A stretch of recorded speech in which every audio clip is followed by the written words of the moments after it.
I guess I should start my story from when I was a child. I think I was around 5 or 6 when my parents decided to rent a holiday caravan on the south coast near Weymouth. From then on, during school break, we'd head down there. Usually, it was just my mom, my 2 sisters, and me because Dad couldn't always join us due to work. After a couple of years, Dad upgraded to a bigger caravan, and we started inviting friends and relatives to join us for breaks away from the city. There were many other families from different parts of the country with caravans on the site when Mom took us down without Dad's car. My sisters and I would explore the site in the local area. Having a family car in the 1950s were a luxury. Not everyone had one back then, and unfortunately, Mom never got the hang of driving, although she did scare a couple of driving instructors before giving up on it. There were always other kids around to play with on the site. My sisters thought they were too old to play with little boys. A friend down there was Harry, who was a year older than me. But we hit it off the first time we met. She had a big red birthmark on the left side of her face, and I never understood why other kids avoided her because of the birthmark. Didn't bother me, and since Harry was a tomboy, we became good friends during our time together if Harry's family didn't go to work for a school break. I found it boring there. Harry was an only child, and we felt more like siblings than just friends. My 2 older sisters were stuck up when they were young. As we grew older, climbing cliffs and throwing stones into the sea lost its appeal.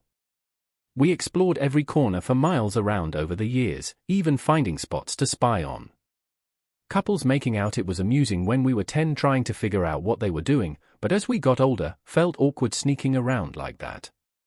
We didn't talk about it, but being close friends, we could sense each other's feelings. By then, Harry and I were considered old enough to take the bus on our own, exploring the town in Harbour. Sometimes ignorant people would say hurtful things about Harry's face, and I ended up in fights defending her. I knew it hurt Harry when people made comments about her appearance around her age. 12 Harry started wearing makeup to cover her birthmark. Honestly, I thought it made her look worse, but I never said anything. We started going to dances at the club on the caravan site, where we had been many times over the years. They had kid activities in the morning, and as the day progressed, there were dances for the younger kids in the afternoon, older ones in the early evening, and adults later on. Harry and I were now dancing with the older kids. The bouncers knew us well from before. If anyone ever said something about Harry's birthmark, the bouncers intervened before I could even react. They saw I wouldn't tolerate anyone upsetting. When I was 15, Harry disappeared during Easter. My whole family went there before Good Friday. I went straight to Harry's caravan, but it was still closed for the winter. The site office told me the caravan had been sold. The rest of that holiday was the worst I'd ever had. Every day, my mom and dad took me out. Later, my dad tried to find out what happened to Harry and her family. Years later, he told me Harry's father had passed from influenza that winter. Her mother couldn't afford to keep the caravan, so she sold it. Dad hoped to find Harry's address so I could write to her, but he couldn't. Harry and I were friends in ways, but we never thought to exchange addresses and keep in touch. All I knew was that she lived somewhere near Bath after Harry left. That lost its charm for me that summer while my mom and sisters went to work. I stayed home with my dad during his summer break from work. The rest of the summer, I hung out with my school friends. The next year, my mom decided it was time for us to join the latest trend of going abroad for our summer vacation. Sisters who were dating boys by then probably influenced her, as they didn't want to be away from their boyfriends. For so long each year, the caravan was sold, and we set off as a family for a couple of weeks in the sun. Interestingly, we traveled by train, which took 24 hours. I went along with them for the first few trips to Rome in Italy, but when I turned 18 and wanted to hang out with my friends, so I stopped going with them. Pop festivals were all the rage then, and that's where my buddies and I went whenever we could. It was the 1960s, and we had a blast for a few years after. Finishing college, I tried out various jobs, but couldn't stick with any of them. By then, I owned a 1959 Hillman Minx, my own private getaway car. One day my boss said something I didn't like, I can't remember what, and I told him to shove his job, which I hated anyway, and walked out not long after while stopping at a red light. My Hillman got rear-ended by a truck. I got out, and the truck driver apologized profusely. I can't recall the exact conversation, but it ended with me following him to his nearby yard, where his boss promised to cover the cost of a new rear bumper and have it installed the next day. I took my car to the transport yard to get the new bumper. While waiting in the reception office, a guy unexpectedly told me to follow him like a fool. I did, but I asked why, but he led me to a truck driver seat, where he showed me the controls and explained the gearbox.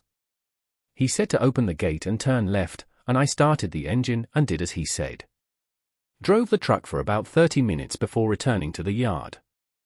I parked the truck, and he told me, "You're good if you ask me if you've got a knack for this." Then he walks back toward the office, and I follow him as we enter. The boss I met the day before came out of his inner office and asked the guy, "Mitch, didn't I tell you to take that guy for a driving assessment?" "I did, he'll be fine." "How did you manage that when he's still sitting here in my office?" "Well, since I was out of work, I ended up getting the job while the other guy didn't. The next Monday, I hit the road as a truck driver. I have to admit, I really enjoyed it. At first, I didn't know much about the job, but I had a great sense of direction. Back then, drivers looked out for each other, and I learned a lot about loading trucks properly and securing the load. From many of them who helped me out, being on the road suited my personality. It was the first job I truly liked and settled into.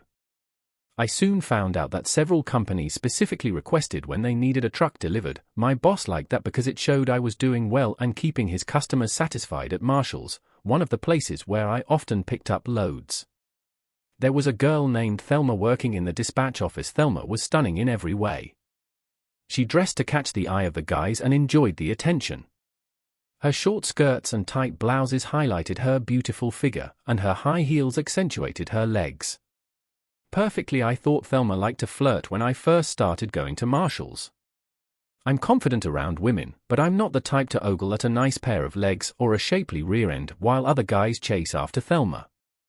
I kept things strictly professional whenever I dealt with her, which was every time I called because she handled dispatch. Over time I found myself going to Marshall's more and more, almost exclusively, along with a couple of our other doctors.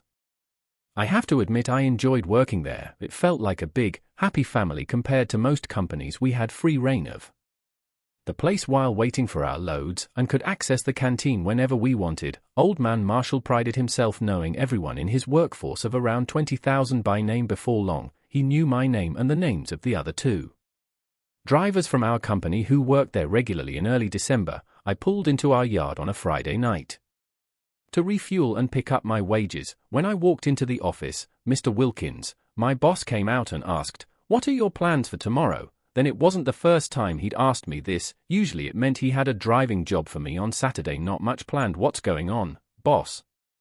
I replied, "Do you have a decent suit, lad? We're invited to Marshall's Christmas party. He invites us every year, and if we don't all show up, he gets upset." "Sounds good to me, boss. I clean up nicely when I have to." "All right, I'll meet you here at the yard at 6:30. George and Jack are riding together, but I've got plenty of room and my car for you. You can come with me and the wife." I wondered why George and Jack weren't riding with the boss and his wife in his big Jaguar, which easily seats 5, but I didn't ask anything the next afternoon. I felt a bit awkward in my suit since I hadn't worn one since hitting the road. I hopped into my boss's car for the ride to Marshall's factory, where the big party was going down in their huge canteen. Mr. Wilson insisted I call him Bill for the night, but I knew that come Monday it'd be back to the boss as usual.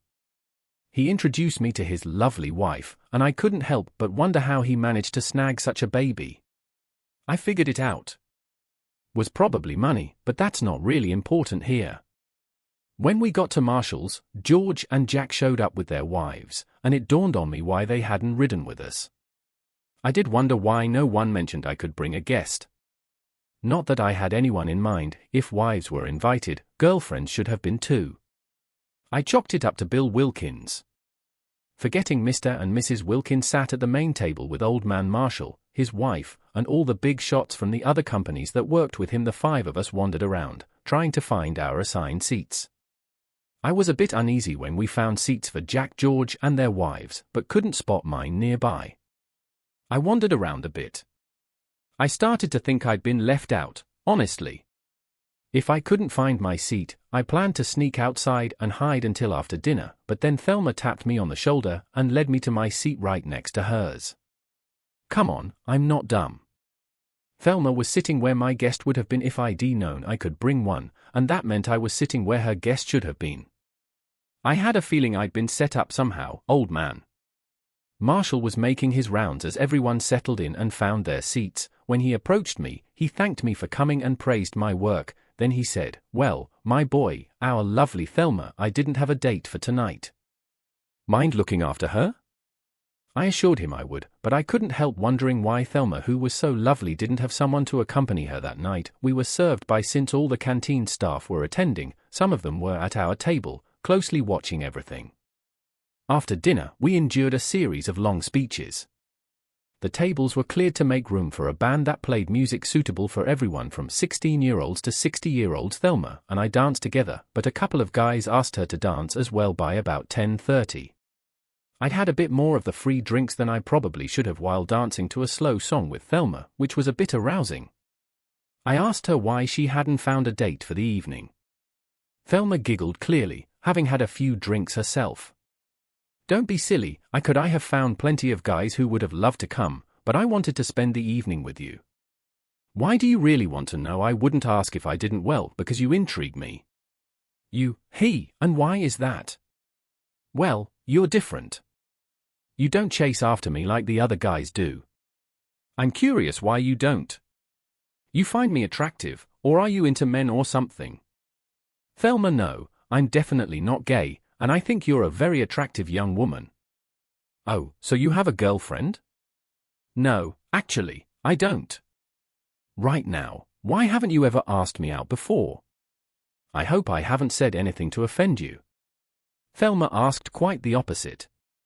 "Thelma, you're a nice young lady, as I mentioned, but you're 18 or 19? I inquired. Thelma confirmed I'm 24 and I'm on the road 5 days a week, often away overnight. Looking for a steady relationship, please don't take this personally. I need someone who's okay with quiet Fridays. And won't be out with other guys when I'm away, so I've had a date with you tonight, but I don't think you're ready to settle down yet. You enjoy it when guys chase after you." I explained. "Oh, is that it?" "Yes, afraid." "So are you upset?" "Little disappointed. Maybe I can at least get you under the mistletoe tonight." "Sure thing, girl, it would be my pleasure." After that I sensed Thelma was trying to prove something every time we danced. We ended up under the missile to around 1 in the this morning. George told me Mr. Wilkins was ready to leave. I kissed them HMA goodnight as we walked to the car as it pulled out. I saw another guy put his arm around her the next week. I was on a different job and missed going to Marshall's.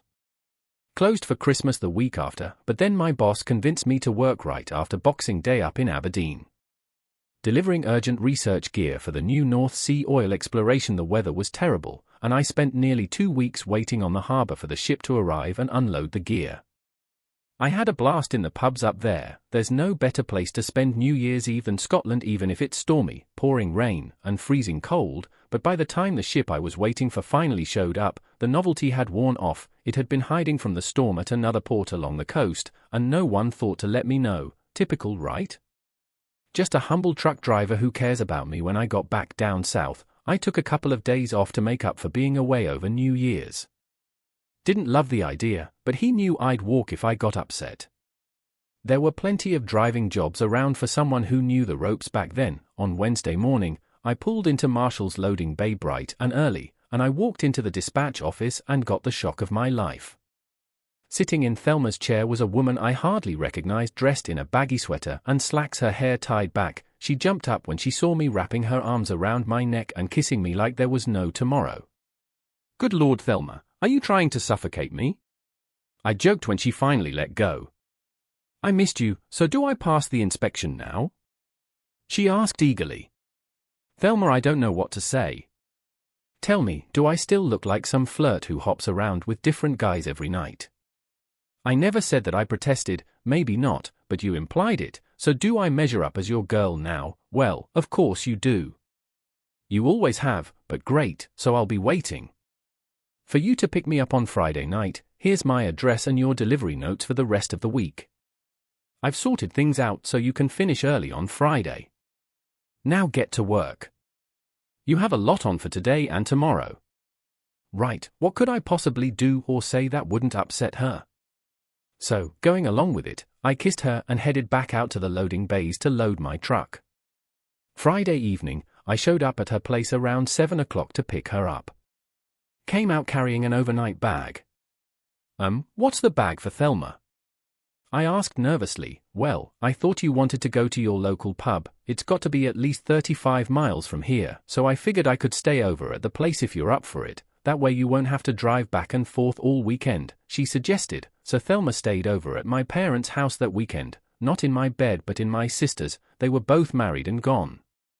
By then Thelma slept in their old room the next weekend. I stayed at her parents' place, and we checked out pubs around. Where she lived, her parents were cool.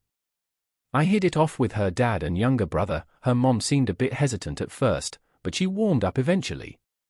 Yeah, you guessed it. Thelma had me wrapped around her finger from then on. She dressed conservatively at work and elsewhere, at least as far as I knew, but when we went out together, she dressed to the nines. I soon found out Thelma wasn't innocent, not that I thought she was, but I also learned she couldn't take birth control pills. They didn't agree with her, so we didn't have closeness often, and when we did we make sure to use protection. 3 months later we were engaged, and before I knew it, we had made a down payment on a run-down old house located almost exactly halfway between our parents' homes. We spent nearly every spare moment over the next year. Renovating the place will bring it up to modern standards. Once the house is done, the next logical step was getting married, which we promptly did. The reception was held in Marshall's canteen, with the canteen staff handling the catering. Old man, Marshall, was there and congratulated us warmly, expressing his pleasure at seeing us together.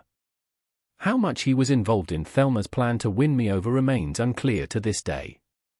Maybe Thelma just used his goodwill. Something I later realized she did with many people, and life was wonderful in the following years. Thelma got pregnant. Shortly after our marriage, sure, we used protections most of the time, but hey, we were newlyweds, and sometimes things got a bit wild, you know how it is. After having our first child, Tracy, we decided to have our second, Helen, as soon as possible. Felt like 2 kids were the right number for us, and she took care of the birth control issue permanently. She had some complications during Helen's pregnancy, so the doctors closely monitored her from early on while Thelma was pregnant with Tracy. I got a call from old man, Marshall. His transport manager was retiring, and with Thelma on maternity leave, he was in a bind. He had already spoken to Bill Wilkins and asked if I would step in as the transport manager until Thelma returned to work.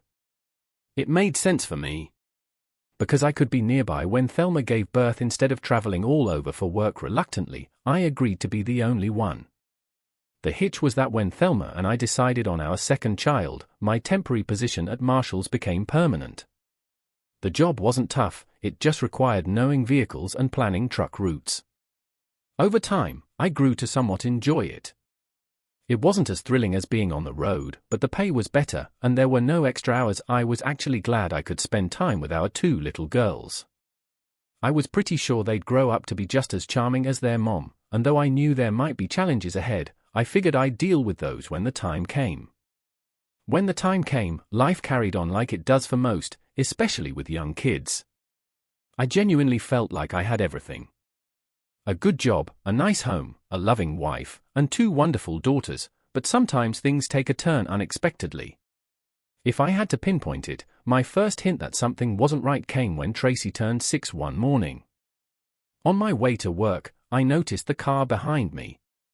Now I get it. Roads are public, and cars follow each other, but what caught my attention was the car behind. As a truck driver for years, you develop a keen sense of awareness on the road when you're hauling valuable cargo. That car behind you could be up to something, or worse, it could be an unmarked police car, a real hassle when you're on a tight schedule, so if you're smart, you keep an eye on the cars behind you. Every driver really should. Talking about not just the car, but its occupants, trust me, you can spot them a mile away if you're paying attention. The car I had noticed behind me stayed there consistently at junctions. If he fell behind, he quickly overtook everything until he was right back on my tail. He definitely wasn't a cop. They drive much better than this guy, but it was clear he was following me that evening. As I left work, I noticed a different car in my rearview mirror, and it was clear the driver and a woman were following me all the way to my house. The next day, the usual guy was tailing me again, and by evening, the same woman from the previous day tracked me to the local pub on Thursday nights. I made it a point to unwind a bit. I grab a single drink, always mindful of the drive back, and play some snooker with a few colleagues. It wasn't long before I spotted her entering the pub, soon followed by the man who had been following me earlier. They seemed to coordinate their arrival but acted independently once inside, each heading to the bar to get a drink. Without acknowledging each other, as the evening progressed, the situation grew oddly unsettling. Here, I was focused on a casual game of snooker, and there she was, seated at the bar, making a show of herself and staring in my direction with an intensity that felt almost tangible every now and then. Our eyes would meet across the room, and she'd flash me a smile as if to engage me further. Despite the attention, I couldn't shake the feeling that this was some sort of setup. I was baffled about who might be orchestrating it and why falling for whatever they were planning was out of the question. I wasn't about to be anyone's fool, nor was I interested in any part of their apparent scheme. I had a suspicion about the possible motive behind this old man. Marshall, the head of the company where I worked, treated his business like a large family unit and held family values in high regard. I was somewhat of an outsider, having entered the company scene by marrying one of Marshall's favorite employees, who quickly became one of his favorites. As well, there were whispers around the office that I was fast-tracking to more significant positions within the company. It seemed likely that someone might be envious or view me as a rival, perhaps trying to concoct a scandal that could jeopardize my marriage and diminish Marshall's high regard for me, determined not to give away my apprehensions. I ordered another drink as a cover to mask my real plan after pretending to take a sip. I casually made my way to the restroom. From there, I slipped out through the back door, evading their notice. My goal was to flip the situation on them to catch them off guard by disappearing, but the uncertainty of not knowing exactly who was orchestrating this made me cautious. I drove straight home, left to wonder how long they might have sat there waiting for me to reappear, clueless that I had already made my escape. The next morning, the guy was back, but I shook him off easily. Leaving Marshall's that evening, the woman started following me again. I led her on a detour ending in an industrial area. Knew well, then parked and sneaked up behind her car unseen. I surprised her by appearing suddenly at her car door. Realizing I had caught on, she hastily reversed and sped away with an impressive maneuver. I cursed myself for letting her escape, then headed home, hoping that was the end of it. They seemed to have stopped following me once. I became aware of them, but 2 weeks later, a different woman was at the bar when I arrived on Thursday night.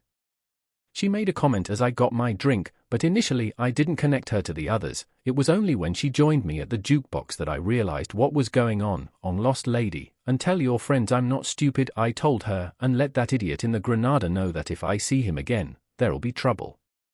The woman was completely surprised, looked shocked, and left the pub right away. I had noticed the Ford Granada in the parking lot when I arrived, but I hadn't seen who was driving it. About a month later, Thelma tripped in those darn high heels she insisted on wearing and ended up breaking a bone in her ankle. I got a frantic call from her while she was at the hospital, asking me to pick up the girls. When I got there, the doctor said the break wasn't serious but needed to be put in a cast, but her ankle was swollen, so they had to wait for the swelling to go down before they could apply the cast. Thelma had to stay in the hospital until then, and I had to take a couple of days off to take care of the girls. Since it was summer break, it was a change for me to play with both Mom and Dad. They had a blast making fun of me, especially when it came to cooking. I'm not great at it. Getting everything to finish cooking at the same time was that evening. While I was juggling things in the kitchen, the phone rang. Since my hands were full, I asked Tracy to answer it at 6 years old. I figured she could handle it. We had talked to her about what to say. Oh, sorry, Uncle Frank's mommy's in the hospital, she hurt her leg. Daddy's taking care of us. Bye-bye, Tracy hung up. Who was that, Tracy? I asked, "Oh, just Uncle Frank." She replied, "There was just one problem with that answer. As far as I was concerned, who the heck was Uncle Frank? I'd never heard of him before." About to ask more questions, when I heard Helen calling Tracy from the other room, and Tracy ran off to see what she wanted. Curious, I followed Tracy, but for some reason I didn't enter the playroom. "You're going to be in trouble with Mommy. You broke your promise to Mommy that you'd never tell Daddy about Uncle Frank." What did I just hear my daughter say? Thought, then Tracy replied in a typical kid's manner. "I didn't tell Daddy about Uncle Frank." Then came the usual back and forth of yes, you did, and no, I didn't. I decided not to get involved in their argument. It seemed both girls knew I wasn't supposed to know about this, Uncle Frank, and jumping into their conversation-turned-argument would put them on guard. I thought it best to let go and wait until they were more relaxed, but I was troubled for sure. I couldn't understand why Thelma would keep some guy a secret from me unless, well, I didn't want to go there. Denial, I guess, kept me from thinking that way. Thelma's ankle didn't get better overnight, as the doctor had hoped. To me, it looked even more swollen than the day before. When the nurse told me it might take a week to improve, I realized I needed some help at home before the girls got sick or started showing signs of malnutrition from refusing my cooking. My sister offered to stay over and help with the girls, which allowed me to spend some time at the office. Sarah brought her 9-year-old daughter, Marcy, along. I can't say I was too fond of Marcy. She seemed to take after her mother, who, even though she was my sister, wasn't someone I particularly liked when we were younger. We had gotten along. I'm not sure why I did it. Maybe I needed someone to talk to, so I told Sarah about this. Uncle Frank, perhaps my girls were sworn to keep the secret from me, but Thelma might not have imposed the same restriction on others. When I shared with Sarah, she sat quietly for a moment, then she spoke. "Do you think, Thelma, I'm not sure what to think, Sarah, but I don't like my family keeping things from me. Is that why you disliked Ginny and me when we were young, and we never let on to you about anything? Maybe, but I won't tolerate my wife keeping secrets from me, especially about other men. I don't blame you. Thelma is a beautiful woman. I never understood how you won her over."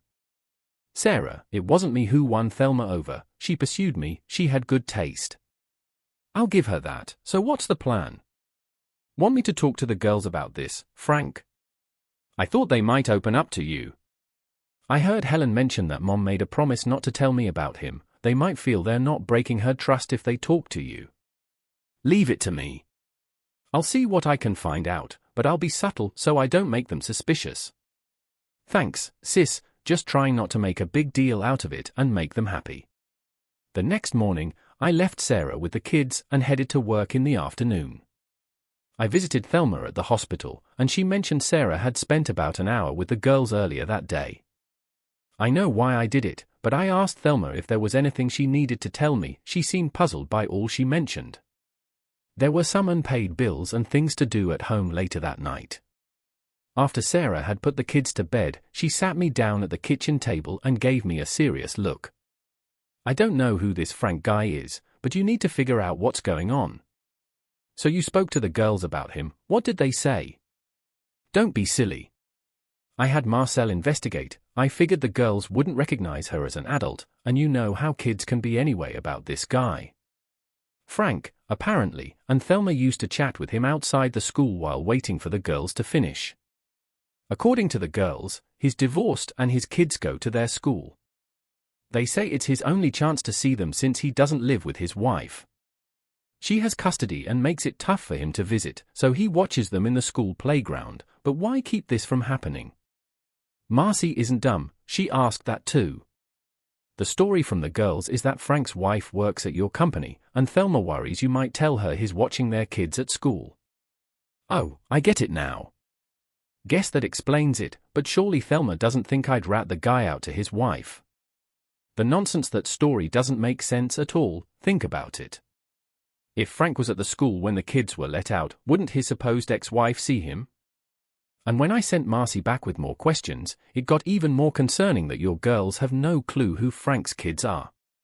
It's a small school that just doesn't add up, and on top of that, sometimes when Thelma takes the girls to the park playground after school, Frank is there too. And what really caps it off is that he's been with them at the park during school breaks and even treated the kids to ice cream, candy, and burgers. Little bro, you've got a serious issue here, and we need to figure it out fast. Maybe Thelma planned to meet Frank the day she fell. That could explain why he called her that day to ask why she didn't show up. Do you think they're having an affair? Then how would I know what to think? I'll say something fishy is definitely going on, and we need to uncover the truth. I'm glad you're in this with me because I'm starting to feel confused. Well, let's not jump to conclusions. There might be a simple explanation we're missing, but honestly, I doubt it now. Think hard, brother. Can you remember anything significant? Thelma has said or done anything unusual recently. Thelma hasn't done anything strange. But something odd happened last week. I explained to Sarah about being followed and the strange behavior of the two women trying to flirt with me in the pub. Sarah couldn't make sense of it either, and the following day unfolded much like the previous one. Thelma's ankle was improving, and the nurses assured me she'd likely be home by the weekend night after putting the kids to bed again. Sarah, who had seemed anxious since I arrived, couldn't wait to talk. Privately, what color was the car that followed you? She asked as soon as we were alone in the kitchen. It was a maroon Ford Granada? Why close enough? The girls described it as dark red, I think. It was this Frank who followed you, and I have some troubling news. Marcy thinks the girls have been inside that car. Described the interior to her in detail, how spacious it was, and how soft the seats felt. They also mentioned the child locks, which means they must have been inside the car to notice. I agree. I called in a favor today and contacted Bill Wilkins. He has connections in the police, and he's trying to get information on the owners of those cars that followed me.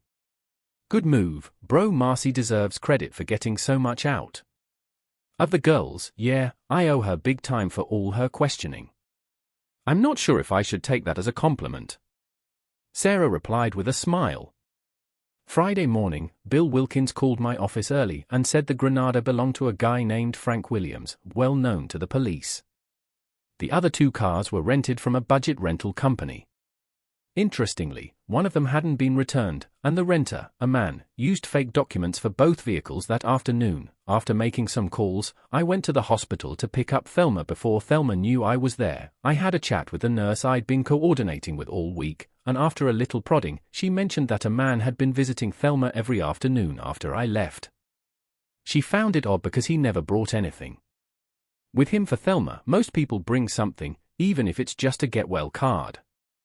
No, I didn't think our Frank Williams would leave any evidence I could poke into guys like Frank Williams, who are pretty slick when they're on the prowl, but if he did, I thought he could get away with what I suspected he was planning. He had another thing coming that evening when we got home. Thelma was surprised the kids weren't there to greet us at the door. As she hobbled in on her crutches, she asked where they were. I sent them to my folks for a few days.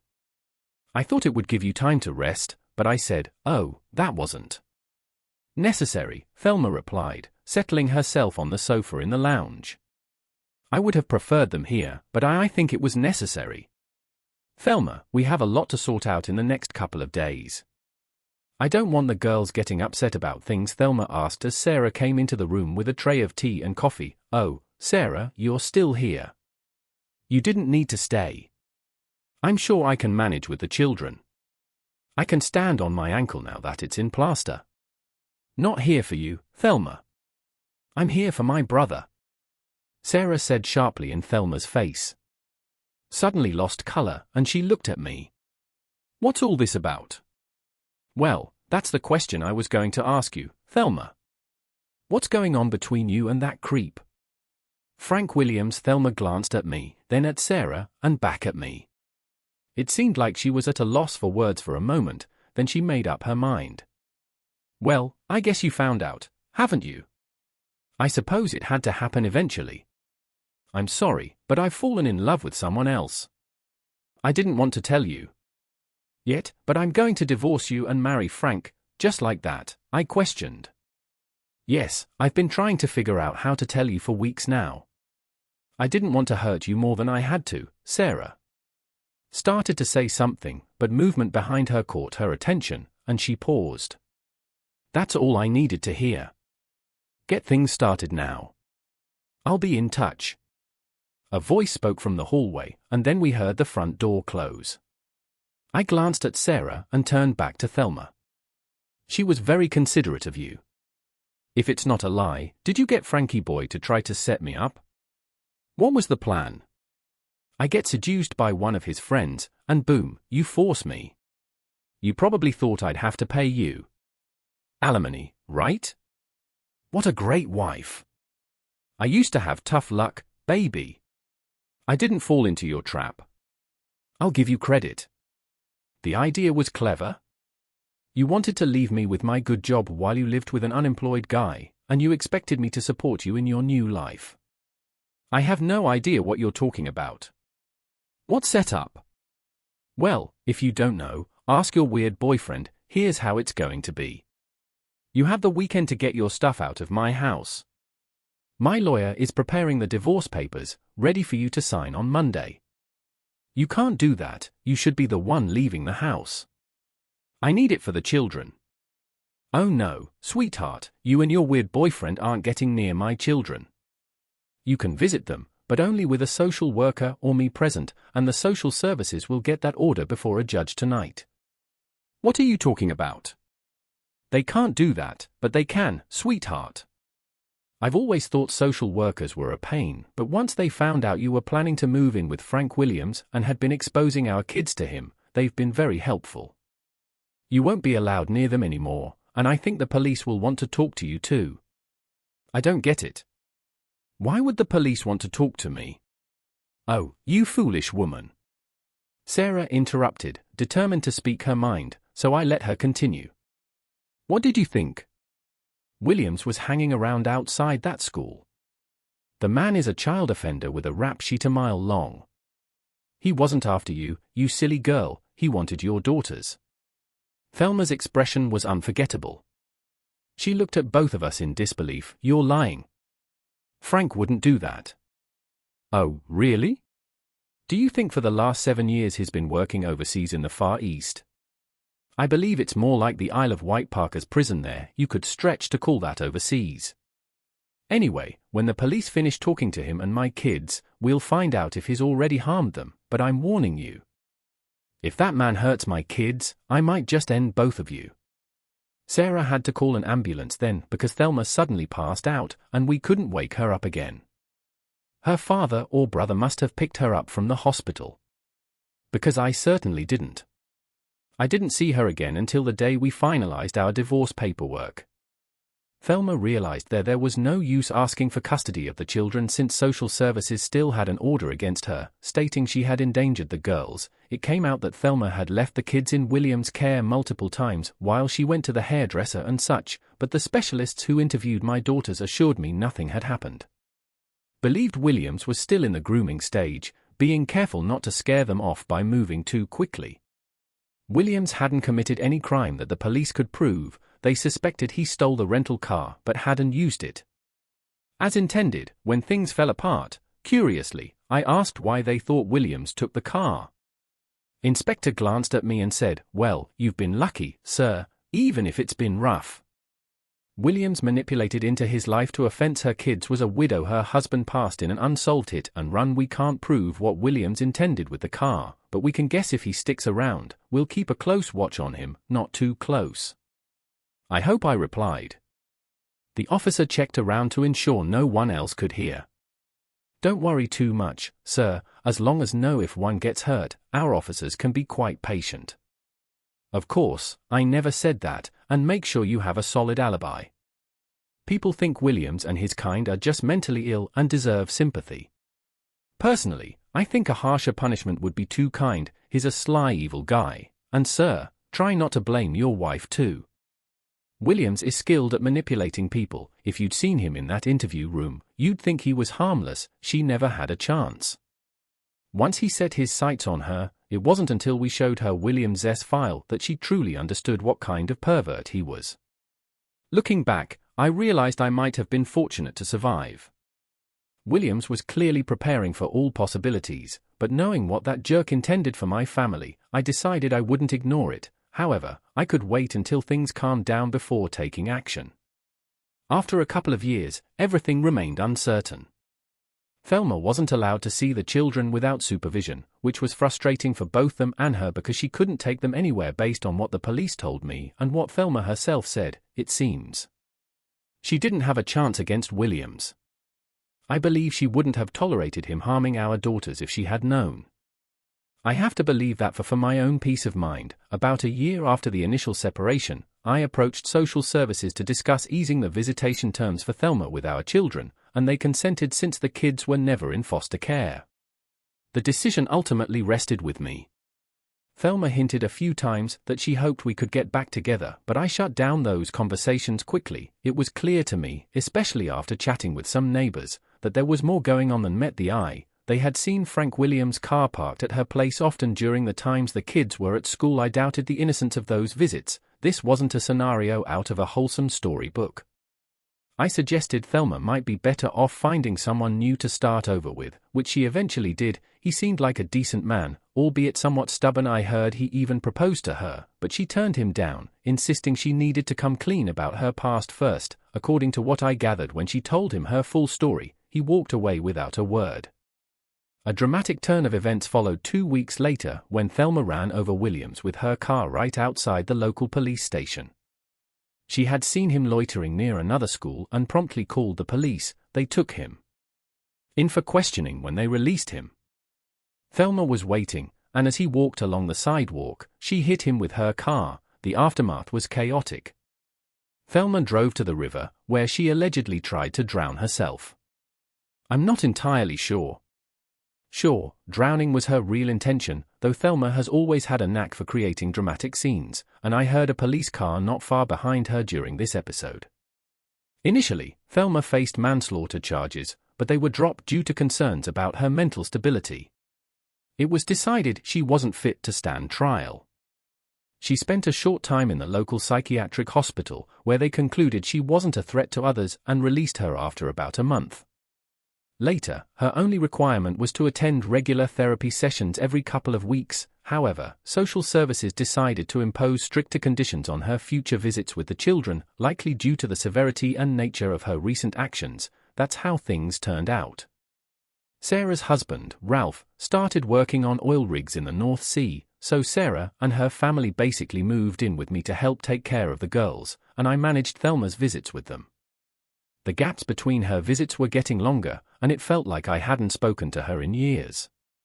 I think it was just before Helen's 10th birthday. Sarah, Ralph, and I were sitting in the kitchen one evening, reminiscing. Naturally, we talked about Sarah's and my summers, and Ralph suggested that we all go there for 2 weeks that summer. Sarah loved the idea, and before Ralph and I realized it, she had invited Jenny and her family to join us too. We rented 3 caravans next to each other at the same site where our family used to stay. When we were kids, the children had a great time on the beach, and they enjoyed it when we showed them all the places where we used to play. We even ran into a few locals we knew from our childhood. One morning, I took my 2 girls for a walk along the cliffs. The cliffs had changed a lot due to erosion by the sea. It took me some time to find the tree where Harry and I used to carve our initials every year. Some of them were still quite visible. H&H 1959. Tracy said, "I wonder who they were and where they are now." "Well, one of them is standing right beside you." I replied, "You're kidding, Dad." Tracy exclaimed, "Who was H?" "Oh, she was just a friend." "What do you do?"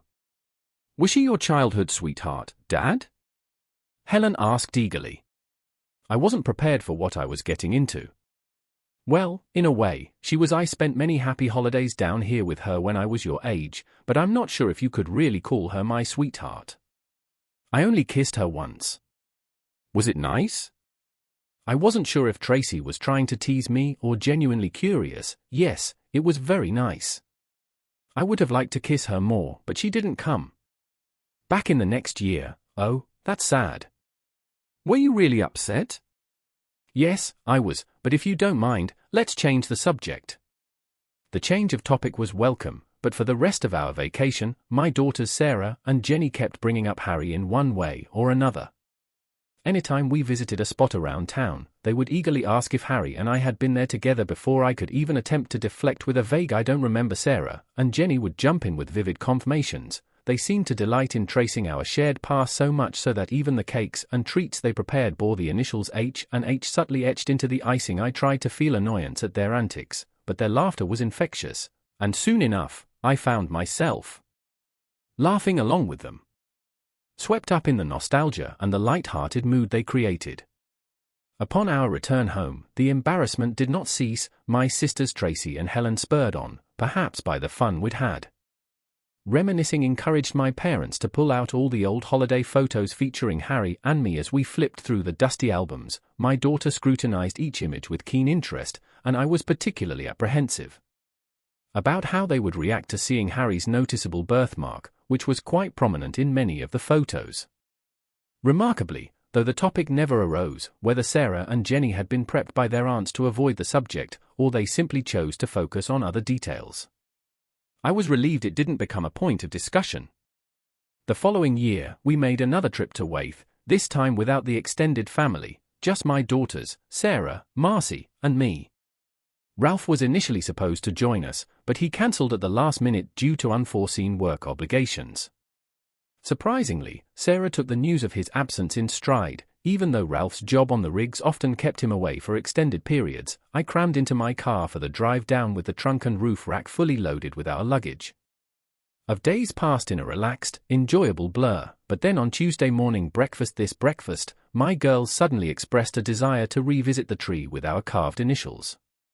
Was palpable as we set off around 10 o'clock in the morning. The three girls were unusually lively, singing and dancing along the path, as if they were part of a musical. It was clear they were up to something, but their cheerful spirits were too contagious to dampen with questions. When we finally arrived at the old tree, Tracy dashed ahead of the group.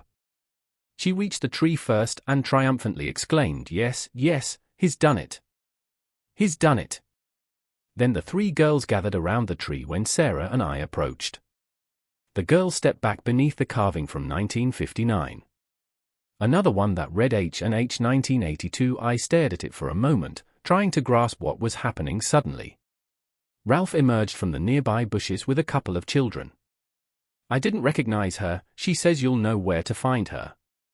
She told me to tell you she's where you used to spy on the courting couples. She'd like to meet you in private." Without saying anything to Ralph, I took off, jogging toward our old hiding spot, but when I arrived, Harry wasn't there. Disappointed and confused, I turned back not long after Harry jumped out and startled me with a game we used to play as kids. Christ, Harry, scaring the hell out of me was all I could manage. "Well, it's payback for all the times you've startled me," he joked. We reminisced and talked like we did when we were children. When we returned to the tree, everyone else had left slowly. I shared bits of my life story with Harry as we made our way back to the caravan. Harry told me that after her father passed away, her mother couldn't afford to keep the caravan and had sold it. She mentioned feeling just as upset as I was about us not meeting again. Over time, her mother remarried a very nice man who, during Harry's teenage years, paid a lot of money to have her birthmark removed using early laser technology. It wasn't completely successful, but greatly boosted her confidence. Then she said something that surprised me. She shared that meeting me as a child was the only other thing that boosted her self-esteem as much as the birthmark removal. She recalled that I was the only child who never commented on or asked about her birthmark. Harry went on to tell me that she married a soldier and had 2 wonderful children with him. Sadly, he passed in a training accident in 1978. Since then, she has been living with her stepfather as her mother has passed away from a stroke. Some years earlier, Ralph somehow tracked her down with help from friends on his oil rig who lived near Bath. They found her weeks before our holiday, but they kept it a secret from me until that morning, when Sarah said she thought Helen and Tracy might accidentally spill the beans a couple of times. Harry and her children stayed with us in the caravan for the rest of our holiday. Harry and I didn't immediately start a romantic relationship. We had a special friendship as kids, and now that we're getting to know each other as adults, there's something between us, but we're taking it slow to see what happens. Could there be romance? I'm not sure, but I hope so, and I think my children do too. The signs are promising. Everyone, including Harry's children, tried to give us space in between. So Harry and I could spend time together at the end of the vacation. Ralph and Sarah took Tracy and Helen back home with them while I drove Harry and her 2 children home to Bath.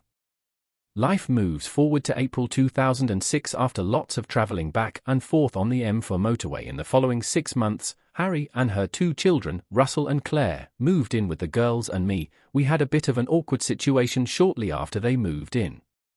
Started calling Harry Mom and decided to call their actual mother Thelma. Harry and I tried to discourage them by having Harry not respond when Tracy and Helen called her mom, but it didn't work. Because Russell and CLA, Harry's children, joined in and repeated whatever Helen and Tracy said when Harry answered them. She was also responding to Helen or Tracy. It took some time to adjust, and Thelma was far from pleased. I'm not sure what discussions took place between Thelma and the girls, but eventually she accepted things as the girls wanted them. Harry hinted that the girls threatened to cut ties with Thelma if she objected. I was sometimes surprised by the hostility the girls felt toward Thelma, which seemed to intensify as they grew older. Then one day Harry explained that my daughters weren't naive. As they matured, they understood what had nearly happened to them and why the social workers and the police had asked them all those seemingly silly questions. Harry and I eventually got married. It wasn't rushed. We had a simple ceremony in Bermuda of all places. It was a unique choice. We had local witnesses and kept our plans quiet. It was surprising how long Harry wore the extra ring before anyone noticed. Over the years, Thelma's mental health declined partly due to her troubled relationships. When Tracy married her stepbrother Russell, Thelma, she was just coherent enough to attend proudly. She looked better than she had in years, escorted by her proud father. Sadly, her father passed away a few months later, and shortly after, Thelma was involuntarily hospitalized by her brother. She now spends much of her time in and out of a private clinic, which her brother and I find quite costly, but I feel responsible for the well-being of my children's mother. Harry and I are incredibly happy together now that all the children are grown and moved out. We spend most of the year at our cottage near Weymouth. We enjoy walking the paths. We walked as children, sometimes with our grandchildren tagging along as life moved on.